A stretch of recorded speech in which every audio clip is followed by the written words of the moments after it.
I hope everybody had a great Super Bowl Sunday and a great weekend. Those of us out at the ski hill had an awesome weekend of great skiing. Made it home in time on Sunday for watch the Super Bowl. Good game it was. I hope everybody's team won. I didn't really have a dog in the fight, but enjoyed the game nonetheless. So now we're to the part of the Project One. That's the sales forecasts and additional inputs. Please pay close attention to um, the things I'm going to tell you on this. It'll make your job a lot easier and mine as well. There are some changes that we will need to make on this that are extremely important, and I'll get into those. So we've done the starting point, the payroll, the operating expenses down here. Here's where we do our sales forecast, and I took the liberty of kind of getting some of this put in place, so I wouldn't have to type it while I'm trying to speak a little bit. But so again, my hypothetical tree trimming business, I've decided that I'm going to have some different product lines, and this is a case where this is a limitation of this particular program. For some of you, you may have, if you were a clothing retailer, for example, the number of product lines that you would like to list would probably be far greater than the 6 spaces that you're allotted here, and maybe many other businesses as well. So we might just have to try to make some accommodations, I guess, for that. For example, let me give you another example. Might be like a coffee shop. So you got, cappuccinos and frappuccinos and lattes and I don't even know what they all are, but there may be many of them, and you might just have to condense those. So you might have, just plain old black coffee as one, and then foo-foo drinks or whatever they're called. As another category, and then take an average of those when you get over here to the price. But let me go through this and show you some more specific examples. So I've put in here the one thing in my tree trimming business that the one thing I might do is complete tree removals. Notice that I left units blank, and units aren't really important. If you left all them blank, that would be fine. If you were selling shoes, you might put shoes as a product line, and units would be pairs because you sell shoes in pairs, right? If you were selling services, maybe house cleaning, for example, um, you might sell those services by the hour. So you're just identifying kind of what your product is, if that's important. There's no place else, it occurs down here a little bit, but not a big deal. So don't get too caught up in worrying about what the units might be. It's just kind of an identifier. Um, and then you put on here what your sales price per unit might be. Okay. And for mine, I put the complete tree removal might be around $950. Okay. And I'm kind of guessing at these prices. I don't know what they would be in today's day and age. Um, a tree trim, I decided that I would charge by the hour, and I'd charge $150 per hour. If I did a tree inspection, maybe to tell somebody if they've got a tree that's dying or needs trimming, I'd do that per tree, right? $30. Okay. And then from doing these tree trimming and removal, I might end up with some firewood, so I might sell that by the cord. And once again, I don't know what a cord of wood actually is selling for in today's day and age, but I'll put $150. So you guys might be a little bit more adept at finding the prices. You could spend a little time at least maybe looking it up as to what those charges might be for your particular products. Then cost of goods sold. Okay, here, for all of these, if I'm doing a complete tree removal, are there some costs that are associated with that are directly related to that tree removal and the price that I have on that? And my answer for that is probably no. Okay. And my tree trim business, it's going to be no, I think, for all of these, right? Sure, I'm going to have some gasoline. I'm going to have, periodically I got to sharpen the blades on my chainsaws. I got to do different things like that. Um, I might have to rent a lift. Okay, but I put that in my operating expenses. Okay, I don't have anything on there. But when I did the operating expenses, I put some rental on there for that. So be really cautious of this. Make sure you don't include um, amounts in cost of goods sold that you've already put in your operating expenses. So what would cost of goods sold be? Well, for example, in the coffee shop again, if you're selling black coffee, well, the coffee itself would be a part of that, right? Maybe the cup that you're using, those types of things, you could put those in there. Again, make sure you haven't already included those possibly as supplies or something else over here in the operating expenses. So, if I was doing a retail shoe store again, I'll just put as an example, right? Pairs. I'm going to sell them for $150 a pair. My guess in the shoe business is that their cost of goods sold are roughly about half of the retail price, or that there's 100% markup. So I'd put it in like that. That would that'd calculate my gross margin per unit. Okay. Now I don't have shoes, so I'm going to go ahead and delete those. And then I can come down here and remember that my business is kind of a seasonal business, right? I probably won't do a lot of complete tree removals and those types of things in the winter months, January, February. March I might get after. The winds come up in March, it might blow some trees down or threaten to blow some trees down, and somebody might want to do that. I don't think I'm going to be doing a lot of tree removals though. So for the month, I might say, well, I'm going to do 2 of those, okay, for March. For April, maybe 3. For May, I may get up to, 1 a week. June, July, I might do a little bit more than that, so I can kind of, I'm into September. I think September and October might be my big months there. And back to November, I might just do a couple, and December probably not. Okay, so my business is kind of seasonal, so I made some estimates there. I look down over here. Does that look kind of practical? Yeah, maybe. Okay, tree trimming. Okay, now up here I put I'm going to do that by the hour, right? So now what I need to do down here is estimate how many hours I might spend tree trimming in a month. Well, if I was doing a 40-hour week, I'm not going to be able to because I'm doing some trees. But if I was doing a 40-hour week, and let's just say 4 weeks in a month, that'd be 160 hours. And I'm kind of doing this on my own, maybe with one helper back in the office or something. So, I certainly can't be more than 160 hours. I'm also doing this. I'm going to be doing some inspections, and I'm going to be selling some firewood, Again, probably March is going to be a slow month. I might only do about 50 hours in March. Maybe I'll do about 60 hours in April. I might get up to 80 hours in May. Maybe 100 hours for June, July, August, September.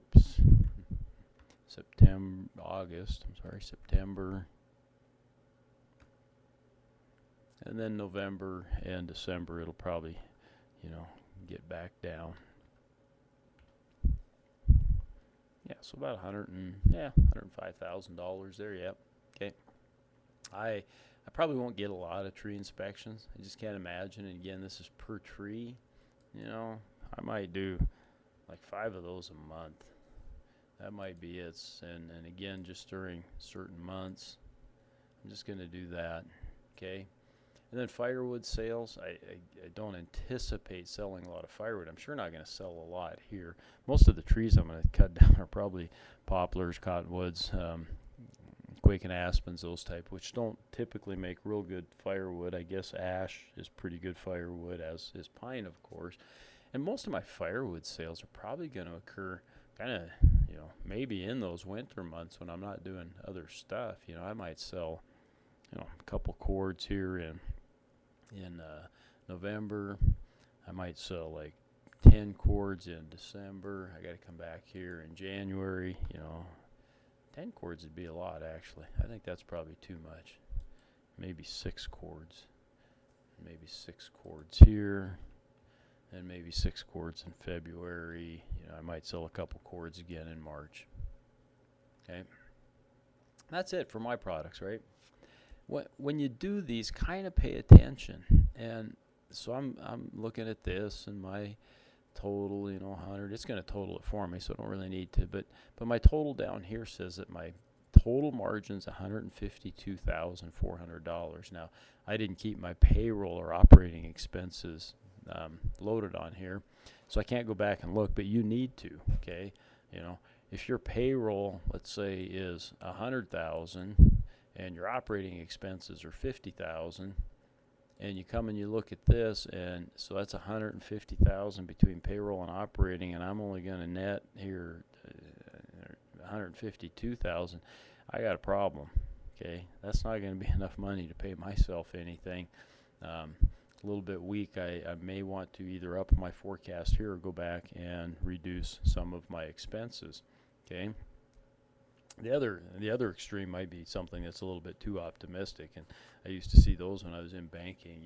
Somebody want to start a little business like this, and they come in projecting $2 million in net margin. Yeah, probably not going to happen with a single guy out, cutting trees and whatnot. And so look at that and just see if it's reasonable. Make sure that it exceeds or at least comes close. In the first year, it wouldn't be totally unusual for a business to lose a little bit of money. Okay, and so it doesn't necessarily have to be in excess, but it should be close and maybe even, yes, a little bit in excess. Okay. Your sales forecast for years 2 and 3 become really easy, right? You could come and change some of these if you wanted to. You can see that what it's done is it just takes these percentage increases. I think those are a little optimistic, so I'm going to change them to 5 each. Okay, increasing my overall for year 2 to 160,000 and 168,000 in year 3. If you had a fast-growing type of a business, you might project higher than that, and that's fine. Maybe higher than the 10%. So that's kind of up to you, depending on how rapidly you think your business might grow. I think if I was going to try to grow a business like this faster, then I'd probably have to go back and increase my payroll for years 2 and 3, and I didn't really want to do that, right? So I'm going to stick with about a 5% growth. I can handle that myself. I don't have to hire anybody else. That's not a bad thing. So, okay. So there's your sales forecast. Now, the next one is this additional inputs, and this one has some stuff that's really important. It's some stuff that's maybe going to be a little unusual for you, or maybe you haven't had a lot of exposure to it yet. So please listen closely. A few teaching moments here as well. So I look up at the top, and it says my accounts receivable. Okay. Well, and I'm a one-man show. I'm doing work for people, individuals, not other businesses and whatnot. How am I going to get paid? In most cases, I'm going to want to get paid probably right away. Okay, so I'm going to say that I'm going to ask to get paid by 80% of my customers right away. Okay.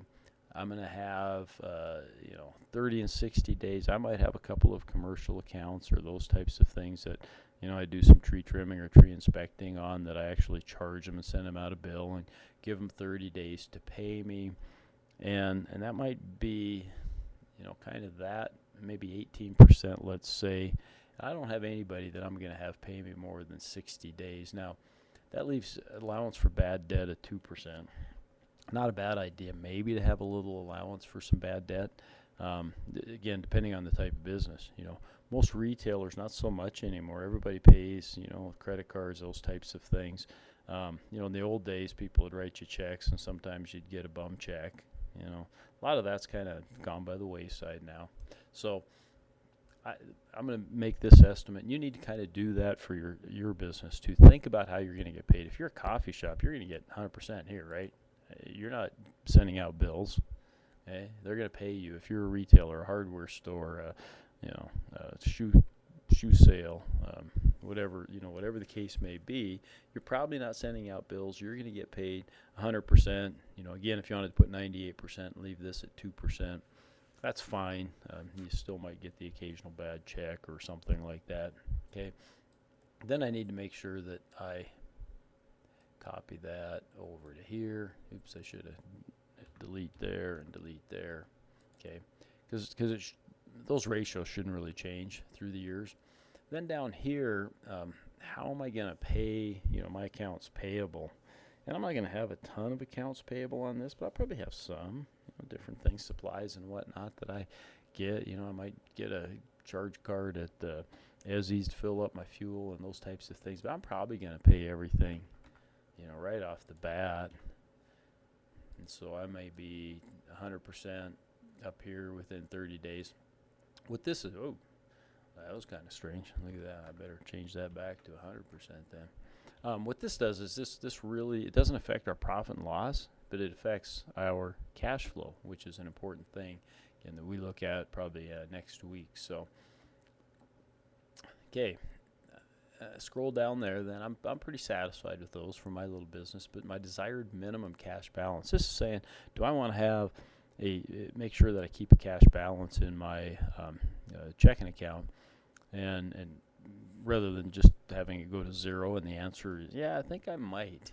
I might want to keep it 1,000. I don't want to overdraft my account. I don't want to do some things like that.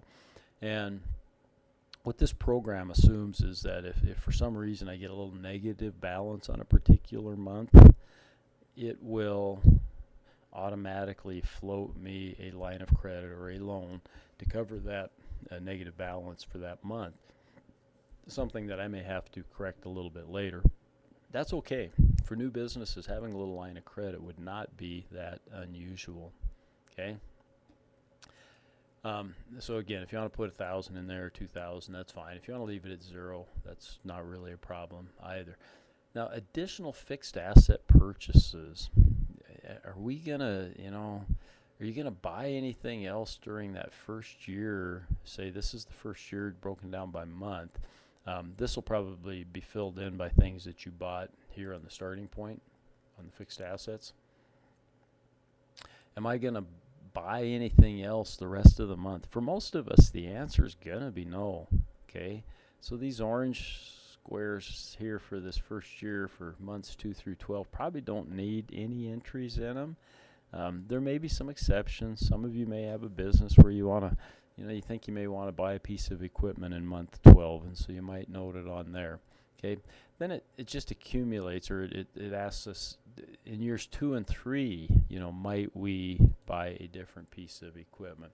So if I, let's take my tree trimming business. Maybe in year 3, I'm going to get one of those bucket trucks, that's got the bucket and the hoist or whatever they call it on there, and so I might come here and say, yeah, you know what, in year 3, I'm going to have $25,000 that I'm going to spend on that. Okay. Once again, that's going to show up on my cash flow, something that I'm going to have to address on my cash flow when I get there. For now, I can plug it in, probably don't really see any effect, but when we get to the cash flow, it would have an effect. Okay. I got that as equipment. It could have been as a vehicle too. Okay. That's one of those kind of gray areas. Maybe a vehicle might actually be more appropriate. I think that's down here. So I'm going to reconfigure that and do that. Okay. Now, lastly, we got these two down here. Okay. And again, this is really, really important, and you'll get your work sent back to you and ask you to correct it and resubmit it if you don't get this part right. Okay. Teaching moments. So effective income tax rate. I want everybody to change these to 0. And why is that? Okay. The reason for that is that most small businesses, not all, but most small businesses of the sort that you guys are working on are called pass-through entities. entities. So even if you're an LLC or an S corporation or a partnership, and for sure if you're a sole proprietorship, the business itself does not pay taxes. Okay, the profits and losses of the business flow through to the owner or owners. Okay, and then they'll pay taxes on their personal return. Okay, so they're called pass-through entities. It's really important to know. If you brought an accountant in and talked to you about this concept, they would be very quick to point out that there are C corporations, or there are people that start businesses like this that choose a C corporation form for various reasons. In our area, farms and ranches do that. For some businesses, it makes sense because the corporation's actually taxed at a little lesser rate, and they get to write off the wages that they would pay the owner themselves. Okay. In that case, the corporation itself then would accumulate assets over time, and that creates a whole nother set of issues. So again, in most cases, people are going to choose a pass-through entity, and for the businesses you folks have chosen, that's probably what you would do, meaning that your business income tax rate is 0. Okay. If you think that your rate should be different, or if I see a different number in here, I'll send it back to you and say, feel free to explain to me why you think you should have, a tax rate for your business. Okay, I'm happy to discuss that, and if you're one of those exceptions, we can certainly discuss that and make that accommodation for you. But for most of you, this is going to be 0. Okay. The other change that I definitely want you to make is to change the amortization of startup costs to 1. See there, now it doesn't want me to do that. This is one of those squares that I have to come up. I have to hit the unprotect. I have to put in the code, which again is 1234. Hit OK, and I can change this to 1. And why do I want to change this to 1? Remember over here, and you had your startup costs. Okay, not your fixed assets because they're depreciated, but these other startup costs. Okay, well, you get to depreciate or amortize those, whichever term you want to use. They call it amortization. Here, you get to amortize those as well. Okay, if you were a big business, if you wanted to defer those costs out over a couple of years, you could amortize those out over 3 years. Okay. But most of you are small, and those startup costs were not that big. We're talking maybe $10,000 or $20,000, and there wouldn't really be any need to amortize those out over 3 years. And so my preference is to say that it's just in 1 year. Okay, and for most of us, we want to take those expenses in that first year if we're allowed to, and in most cases we should be. Okay, for tax purposes, right? Remember, this is going to come over onto our personal income tax because of what we've done up here, and because of the entity type that we're choosing. So we do this in 1 year, then we get to write off all those expenses in that first year. Okay. Again, there might be exceptions to that. If you think that you're an exception to that and you want to defend your position, I'm more than happy to listen to it and have that discussion with you. And I could easily be convinced if your argument were compelling. So there you have it. That should be it for our sales forecast and our additional inputs. And you guys have that due this week, and I hope you don't have any problems with it. If you do, let me know. If not, have a great week, and we'll talk to you next week.